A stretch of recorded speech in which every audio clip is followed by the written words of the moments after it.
प्रिय विद्यार्थियों, एमए उत्तरार्ध वर्ग द धर्मशास्त्र के अंतर्गत जो द्वितीय प्रश्न पत्र है उसमें स्मृति शास्त्र के अंतर्गत जो मनुस्मृति है उसके विषय में हमने पिछले व्याख्यान में संक्षिप्त परिचय प्राप्त किया। उसी श्रृंखला में आज हम मनुस्मृति की विषय वस्तु के विषय में अध्ययन करेंगे कि मनुस्मृति को जो भारतीय दर्शन है उसमें हमने देखा है कि प्रमुख स्थान जो है उसे दिया गया है। और चूँकि श्रुति एवं स्मृति ये दोनों ही हिंदू धर्म के दो मूल आधार बताए हैं। श्रुति से वैदिक साहित्य का और स्मृति से स्मृति साहित्य का बोध होता है। स्मृति जो है और उनकी स्मृतिकारों की संख्या के विषय में भी बहुत विवाद है, बहुत स्मृतियाँ पाई जाती हैं, लेकिन जितनी भी स्मृतियाँ हैं उनमें मनुस्मृति जो है सबसे अधिक प्रामाणिक ग्रंथ माना जाता है, क्योंकि इसमें मनुष्य मात्र के कल्याण के विषय में जो है अर्थात उसके हित के लिए इसमें वर्णन किया गया है। तो मनुष्य मात्र के कल्याण के लिए जो स्मृति के आधार पर जो रचना की गई, जो ग्रंथ लिखा गया, वह मनुस्मृति कहलाता है। इसकी विषय वस्तु वैदिक एवं भारतीय दर्शन की विचारधाराओं से जो है ओतप्रोत बता सकते हैं। इसमें कुल 12 अध्याय हैं। प्रथम अध्याय में वर्ण धर्म की शिक्षा के लिए जो ऋषि हैं वो मनु के पास आते हैं। मनु के द्वारा सृष्टि रचना का विवरण वहाँ पर प्रस्तुत किया गया है। विराट की उत्पत्ति, मनवंतर, प्रलय का विस्तार, चारों युगों में विभिन्न धर्म एवं लक्ष्य आदि का वर्णन है।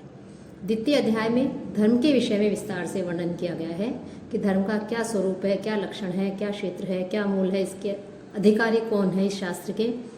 साथ ही ब्रह्मावर्त, ब्रह्मर्षि, मध्यदेश, आर्यावर्त आदि के क्या सीमाएं हैं इसका उल्लेख है।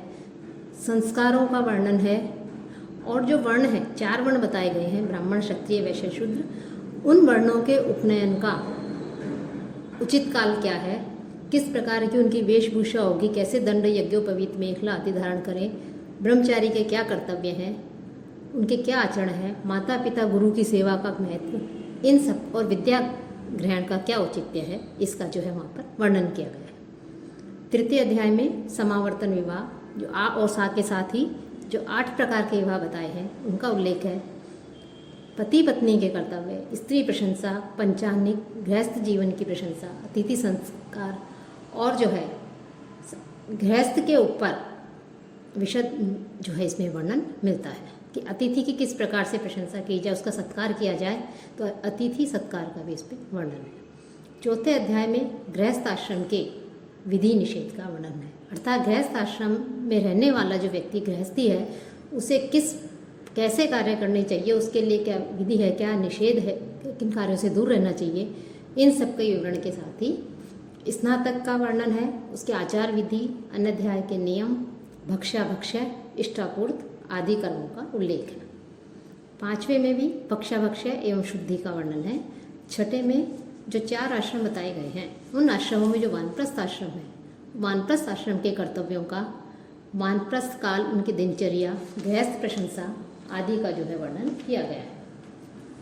7वें अध्याय में जो कि आपके पाठ्यक्रम में है कि पहला, दूसरा, 7वां ये आपके पाठ्यक्रम में है, तो जो 7वां अध्याय है उस 7वें अध्याय में राजधर्म का विवेचन किया गया है कि राजा जो है उसको इंद्र, वरुण, अग्नि, कुबेर आदि देवताओं का जो है राजा में निवास माना गया है और प्रजा को शासित करना राजा के लिए आवश्यक बताया है और इसके लिए उसे दंड का भी प्रयोग जो है उसके लिए उचित बताया है, क्योंकि दंड के कारण ही जो मनुष्य हैं, व्यक्ति हैं, वो जो है धर्म के मार्ग पर चलते हैं।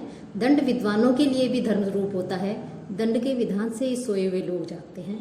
साथ ही राजा के लिए जो 4 विद्याएं हैं वो और राजा के अवगुण, क्रोध से उत्पन्न राजा के 8 दोष का वर्णन है। साथ ही मंत्री परिषद का गठन कैसे किया जाए, कौन हो उसमें, इसका वर्णन है। दूत के कार्यों का, उसके गुणों का सविस्तार से उल्लेख मिलता है। साथ ही दुर्ग एवं राजधानी आदि का वर्णन है। साम, दाम, दंड, भेद जो 4 साधन बताए गए हैं उनका वर्णन भी इस अध्याय में मिलता है। कर के नियम कि न्यायोचित वेतन तथा कर के नियमों को भी महत्व दिया गया है और राज्य की रक्षा के उपायों पर भी विचार किया गया है। 8वें अध्याय में न्याय शासन संबंधी राजा के कर्तव्य, व्यवहारों के नाम, राजा एवं न्यायाधीश, अन्य न्यायाधीश, सभा व न्यायालय के नियमों का वर्णन है। ऋणादान, साक्षी, साक्षियों की पात्रता आदि का जो है उल्लेख किया गया है। साथ ही दंड का भी इसमें, अपराधों के लिए दंड के आदि जो विषय हैं उन पर भी जो है इसमें विचार किया गया है।